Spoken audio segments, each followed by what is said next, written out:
That's good.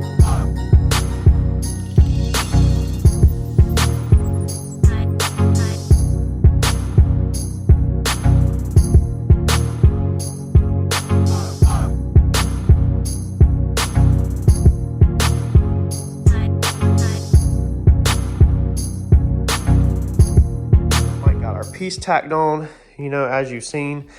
We do not have the center cut out. I'm going to check, put it in here in a minute, check to make sure the blow off valve is not going to hit anything, make sure that it is in the correct location. All right, there we go. So she works out perfect. We don't even need to put the V-bang clamp on it because it sits right there in place. It clears perfect. So that's the look I was going for, is to make, you know, just kind of sit it right here between everything. Your fender, you know, it comes off of right here.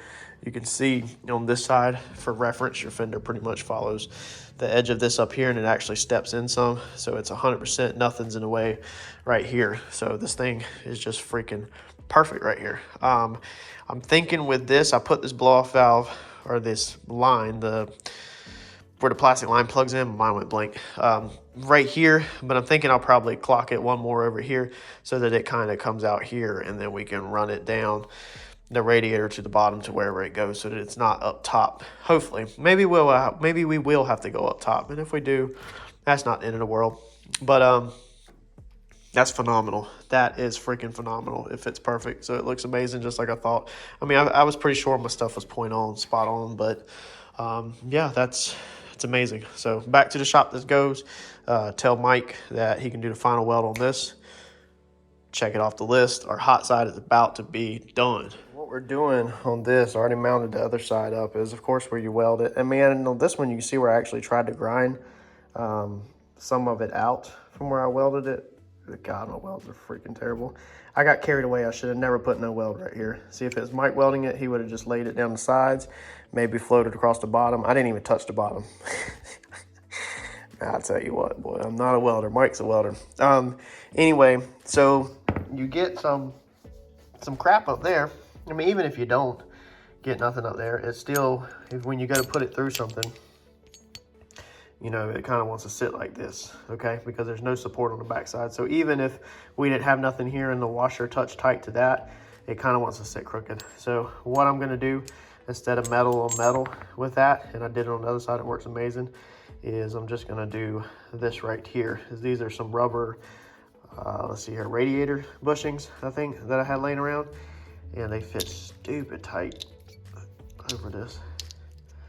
So putting them on like that, and then they will squish down like this so that everything sits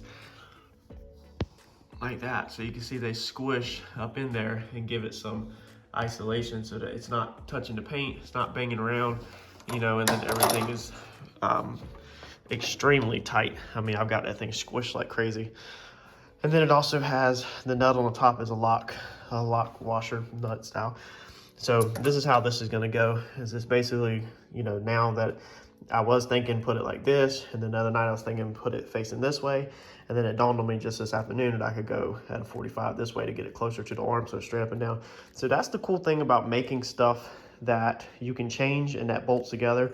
They're not just welding tabs, welding items all over your car, is that you can go back and make changes. So I knew when I welded this tab that this was going to be where, on the car on both sides, where whatever travel limiter I had was going to go, that it was going to attach there, and I would figure out how. You know, that's just how I ended up doing it. You know, now we talked about I should have probably triangulated that. You know, if it gives us a problem, we'll go back in here and take something in and we'll spot in a little bit of black, but we're going to roll with this right now. It's going to go down, straight down, and then we will come off of, I still got to tuck this line out the way. We'll come off the control arm like that, basically underneath the bottom. It'll get welded down there to the bottom like that and have plenty of clearance like that to do its thing. So we don't have it, it's not all the way, trying to show y'all, it's not all the way up to the top, so it's dropped down some. And then if we change anything on the front of the car, that will change more too. Now I'm thinking about ordering a 2-inch drop spindle.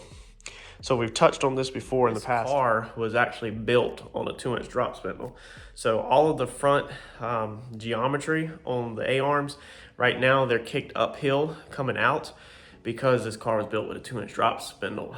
Then I got interested in the no prep stuff, and I learned that the 2-inch drop spindle actually hurts your front end travel. I got obsessed with it for a little while. So I put a lot of time into figuring out how to get more front end travel. I have a Mustang 2 front end, and as I showed y'all in the other videos, I think I have 4 to 6 inches of front end travel. I really think it's 5 or 6, but I measured it out at one point. I have to measure it again. It's a decent amount, and I still have a couple other items that I can change to get maybe another 1/2 inch to 1 inch of more travel out of the front end. So I went with regular height spindles so that the spindle can start way up and the A-arms can be running uphill. And then that way when the front comes up, you have more drop. So if your A-arms are parallel with the ground, then they only go down, you know, the bottom swing, which is 50% of the travel. But if they're already high up, then you get the full 180 of the travel, or the full amount of travel, you know what I'm saying? So my A-arms actually run uphill. So you can see right here how they run uphill, and you can see the steering rod, okay? So they're way uphill. And you can see the top ones up there, how they're uphill. It's kind of hard to tell. Let's see here. About like that, you can tell. But they run way uphill. So that's the reason why I did that. But I'm thinking about going back to a 2-inch drop spindle. And then if we do that, that's gonna put the A-arms perfectly parallel again, because that's what the car was built at originally. And when I originally built this car, dude, I had my arms on the money. I had the steering rack, the tie rods, and the control arms, everything parallel before I made the changes to go lower. So 2-inch drop spindle, we'll be able to lay this front end really on the ground, especially if this car keeps going in the path that it looks like it's going, which is more like decent radial prep, you know, maybe some Grudge racing, and maybe some front of the track no prep, not back of the track no prep. There's no reason to do that. We don't have a purpose-built no prep car. We'll get our tails spanked. So I'm thinking that that's what this car is going to be kind of for. So with that said, if I order the 2-inch drop spindles, we can really lay this front end down pretty decent. So I'm already really low on ground clearance with the engine pan. Me and Mike actually have to build skis for underneath there in case the front end comes up and slams down, because it will be really close to hitting transmission oil pan on the concrete, because they are about as low as the cross member, and it's in question if the transmission would hit before the cross member. It's that on the money as far as low. So we're gonna put skis underneath the rails just for safety. So I just haven't done that yet. But yeah, so if we did that, the travel limiters would then obviously we could adjust them out more. The ends of them thread out, and we would have tons of clearance. So I kind of wanted to set them up where it's well-rounded, where you can make adjustments. And the cool thing about these is if we needed to extend them more, you could literally just build another one of these, get some more of these tabs, and build it where your bolt side right here is longer. You know, maybe extend it up to here and then put a sleeve on it. So you could easily just unbolt these and you get more travel out of it, is what I'm trying to say. So that's why I did things like I did them. And voila, we have a ground cable. So finally got some studs that work. So the hole's actually a little bit, I eyeballed this with a tape measure. And yes, I have a micrometer. I don't know why I did not use it. But it's a little bit bigger than it should be. But it works out perfect. It works perfect. It works perfect. So that's cool. So that works. That end was already done. That end's a lot smaller because it goes to the actual cross member. This is for the passenger side of the head. So I'm gonna get this put in, and that's one ground wire off the checklist. All right, so got the grounds done. Got the inside ground done. Passenger ground done. Grounds are done. The motor grounds are done. Off the checklist, we're done. All right, so Mike is getting me back this morning. I brought this piece back up here for Mike to weld, and Mike's bought this car from the auction for his fiance. So, what do you say, Ed? His old lady. For his old lady, as the people in the south say. Mike, is it your fiance or is it your old lady? The old lady. So he bought this car from the auction, so he's trying to cash out on all this welding crap this morning. And so we've got 2 doors to fix. It's got a ton of dings all down them from the wrecks, and tore all up, get these blocked out, straightened up. So it went off the road somewhere, and it looks like a guardrail cable is what I'm pretty sure it is. Normally that's what these things resemble when they're straight like that. You can see the lines, the scratches are straight all the way down, and then normally this is where a lot of pressure rode on it, where the cable, where it slid off road. So, and a lot of times all the little tiny dings are the ripples in the edge of the cable where it's like bouncing off of it, and they can do some damage. So this one I had started to sand out, but then I paused real fast. You can see that's pretty characteristics of a cable, but I mean it could be anything, but normally you can see how small it is, and it's dented in. I've already actually dollied it up, but it's pretty sure that's a cable, because that goes straight all the way down. So probably ran off the road and bounced off the rings of the wrestling ring on the side of the interstate. But we're gonna get all these sanded out, scuffed up, and let Mike redeem some of his welding tokens. So then he's gonna get this all welded up for us. All right, Mike has our piece all welded up, so she's a little toasty and warm. We're going to cut out the hole for the blow-off valve. So I was going to show y'all real fast how I do it. So what I normally do, I learned this from some other guy, I say it like I've done 100 of them, but this is what I've gathered, is weld your blow-off valve flange on first. Okay, completely welded all the way around. Mike's got it all welded up. And now we're going to take it and we're going to take a hole saw and we're going to go inside of it, one that fits inside of it.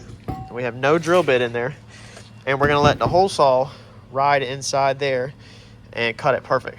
That way you're not cutting it and making a mistake beforehand, then having to go back and redo the piece. So just put your flange on, weld it solid, and then cut it afterwards. And if you have anything you need to clean up, you can take a file in there and clean up around the edge. But Mike got her all welded up, not bad. We're going to have to remember this time to polish this up before we freaking put it all on the car. And there you go. That's what you're left with after you grind it all out. So it cut it pretty good. And that hole saw was actually, if you see here, it's actually a little bit smaller than the hole. But whenever, you know, the hole saw cut, it kind of bounces around, and that's what literally cut it. You can look right down the side. That's what cut it pretty freaking close. And you could spend the time if you wanted with a file, obviously, and clean it up, but I think we're golden. I don't think we need to waste too much time on it. So we're going to go ahead and get this blowed out with the air compressor while we're here at the shop. That way it's nice and clean on the inside. Maybe go ahead and wash it out, flush it out with some water. That way when this thing goes home, it's dry, and this is final assembly. So we are going to spray out that little panel on the car. And look at this crap. There's what, like $70 of freaking paint looks like. I mean, I'm gonna wear this crap home.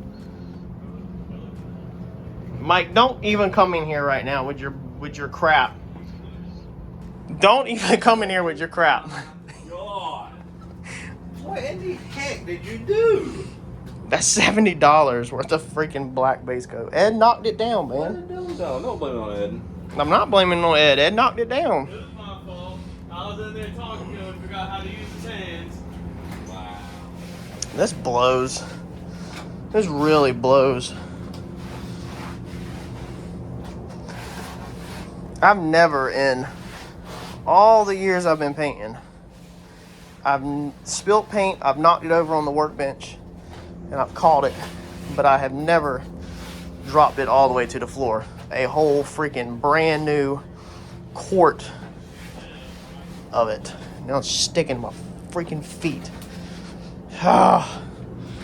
Dude, I mean, it is freaking everywhere. All right, so we just got home and the mailman dropped off the 10 rib pulley today, the new one from Procharged. So I messed that one up. If you remember, I ordered the 8 rib by mistake. So brand new 10 rib here. We should have the one for the blower here soon.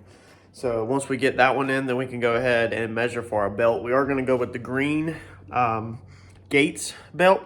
That's what was recommended by Procharged.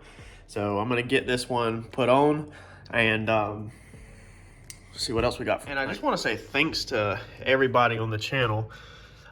This just popped up on my homepage today for my YouTube, 20,000 watch hours 2 days ago. So y'all rock. I appreciate everything, y'all. Man, I knew I was gonna freaking forget that stupid red rag. Remember the red rag that I said I cannot forget to leave in that Procharger? I done put the whole pipe in there that we welded up, polished it and everything, tightened all the clamps down, and then it just dawned on me that there's probably a red rag inside that Procharger still. Let's take it back apart, dig out my rag. Bet you a stupid thing. Man, see? I guess somebody would have been like, eventually somebody would be like, why ain't it making no boost? Probably because there's a freaking rag in there, you idiot. All right, so we have still not done the hood prop back here. So we are going to try to get rid of this 2x4 for tonight. So this might be something that all the Maverick and Comet guys will want to check out. Here's a hood prop I had from the shop. I don't remember what it come off of. I think it come off of the 99 Accord that we scrapped. I think I yanked it off of it right before we scrapped it. So I have got an idea. I'm going to cut this up, bend this up, and I will show y'all if it works, what we got going on. All right, so y'all know I ain't got no fancy tools. So to get this bend out of it, we're literally just going to put it in the vise, and we're just going to squish it down to make this rod straight. Now, you know, if you don't have like a hood prop or something, I mean, you can really use anything. I just grabbed this because I knew it would hold the weight, and I knew it would be perfect. So straighten that out, pull that nice and tight, and it probably will still have a little bit of, oh, no, not too bad. It's straightened out pretty good. Now I'm gonna test fit it and do my other part of it. All right, so there's what we come up with. The 2x4 is gone. It's barely sitting in here, but let me show you because I haven't got it welded tonight. So I've got the rod where it goes up inside this factory hole. Now what we're gonna do right here is I'm gonna weld another little rod off, you know, to catch it, because right now, if you slightly touch this, this will slip inside the hole. But we're gonna weld another rod to this. So basically it makes a fork like that. So it goes up in there and catches that, and then it goes down, and then it goes into a nutsert that I have put in the floor. So it doesn't screw in or nothing like that. The nutsert is just so that it has a piece for it to sit inside of. But that's what it's gonna, you know, that's what we're gonna do. This is gonna be nice and easy. And then you literally just, you know, put it in up here, stick the rod in that side, and then with the rod over here, you kind of just stick it in like that, swing it, and then it just sits it down right into the nutsert. I mean, it's just freaking simple. So I was gonna do the hood struts, you know, the gas ones, but dude, it's just so much fab work, and I just don't feel like dealing with it. So that's what we come up with. That's gonna be easiest. You know, when you gotta put fuel in it, you just pop the trunk, lift it up, and do that. Nice and simple. So, and I had thought about possibly putting one of them access panels in the top of the trunk, you know, cutting the deck lid out so that it does have a trap door so you can open, and then have Mike build a filler neck that comes up right underneath the trap door to make this thing way easier to put fuel in and never have to even open the trunk lid, since it does have a wing on it now. But we'll see what happens. So this is gonna be perfect. I will get this little piece tack welded on this weekend or something, and that's gonna work out perfect. But if you want to do this at your house, I mean, you literally can just do whatever. I mean, you could drill your hole in your trunk lid, you know, your floor, weld a washer to it. That way it sits in that hole. And then, you know, on the other end, just make a fork. And you can just buy scrap rod, you know, as long as you make a fork for that end to sit up in there and a hole down there for something to sit in and something to stop it from going down there. That's the reason why I used the nutsert, because the threaded part is smaller than the outer part. So it literally just sits right in there perfect and keeps it from falling down in the frame rail. And with the rod out, you know, that's what I was saying. By the nutsert, if it'll focus, see how the diameter on the inside is smaller than the outside. So that allows that rod just to sit right inside that hole perfectly. I think that's gonna be a wrap for this video. I think this is gonna fall about the 20-minute mark, or sometimes it rolls over to 25 minutes. I try not to keep it much longer than that for y'all, because I know a lot of people don't have a long attention span. Like I was just commenting in the video, we're gonna have some big news coming up. A couple of big things are gonna be happening, so make sure everybody stays tuned, turn on the notification button. so you can get notifications every time we post a video. Set reminders if you want, whatever you want to do, because we've got a lot of cool stuff in the works. I just got off the phone today with somebody, a pretty cool conversation. We're not gonna let it out the bag yet, but if everything falls through, then we're gonna have a lot of good videos. So, and hopefully I'm looking forward to helping some people out that's been asking some comments on some stuff in the comment section and getting y'all some information that we missed out on by starting YouTube late. But a lot of this stuff we're redoing, so it's like we're building the whole car all over again. So like, comment, share, subscribe, and I will catch you on the next one.